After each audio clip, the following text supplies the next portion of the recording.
চিবুক মাটিতে লাগিয়ে উপুড় হয়ে শুয়ে পড়ুন।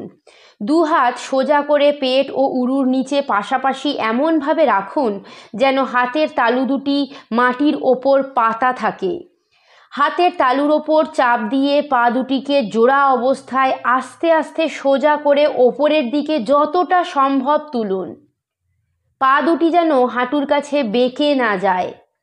10 থেকে 15 সেকেন্ড এই অবস্থায় থেকে উপুড় হয়ে শবাসনে বিশ্রাম নিন। স্বাভাবিক শ্বাস প্রশ্বাসে 3 বার অভ্যাস করুন। সলভ শব্দের অর্থ ফড়িং।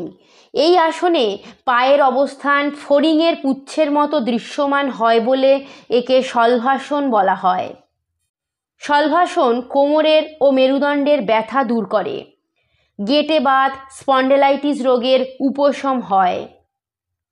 কোষ্ঠকাঠিন্য, অজীর্ণ পেটের বায়ু প্রশমিত হয়। শলভাসন অভ্যাসে পেট ও উরুর মেদ কমে যায়।